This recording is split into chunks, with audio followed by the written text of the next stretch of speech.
For more now, we bring in infectious disease doctor Celine Gounder, a member of President-elect Biden's COVID-19 advisory board. Thanks so much for joining us, Dr. Gounder.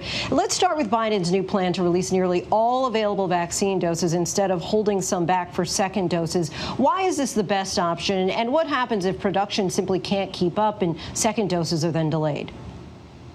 Lindsay, I do want to make clear that the recommendation remains that people should still get their second dose at 21 days or 28 days after their first dose, depending on whether that was the Pfizer or the Moderna vaccine.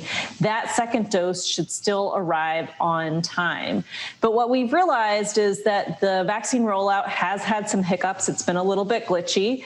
And we, in a sense, are getting in our own way, making things more complicated than we think they need to be. And we do have confidence that any technical potential issues aside, that the vaccine supply is on target to be where it needs to be. And so by opening things up and not withholding that second dose, we're really just making it easier to get the vaccine distributed, but still plan to make sure this gets administered on schedule.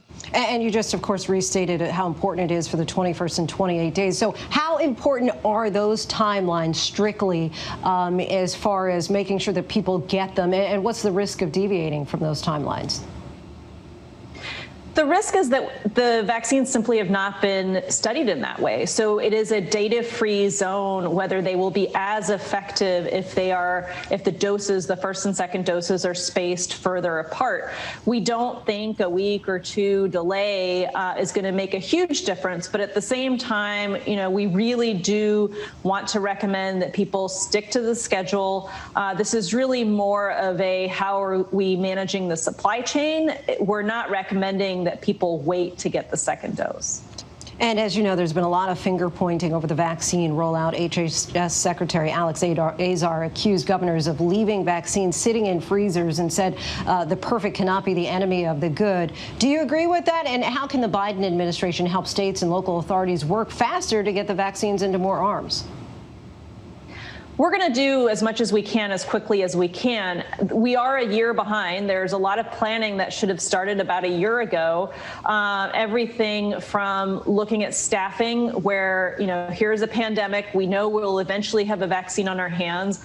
How will that vaccine get into people? Well, that clearly is going to require a lot of vaccinators. And the kinds of things, that needed to be done much sooner are not partisan issues in terms of the staffing issues. It's things like, really boring things like scope of work. Who as a healthcare worker can deliver a vaccination? Can a dentist or a veterinarian deliver a vaccination?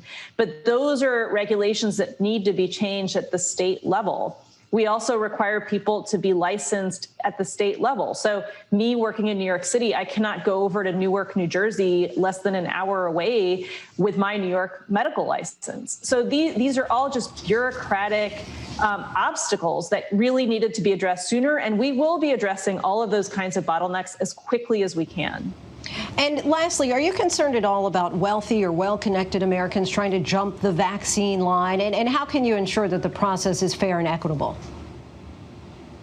At the end of the day, anybody getting vaccinated is a win. This is an infectious disease. And so if you're trying to reach a certain level of immunity in the population, every person who gets vaccinated is good, not just for themselves, it's good for the rest of the people around them.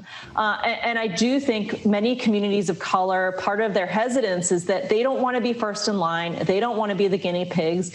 And so, hey, if a white privileged person happens to get the vaccine earlier and serves as the test case for communities of color to feel more confident, that's not the worst situation ever.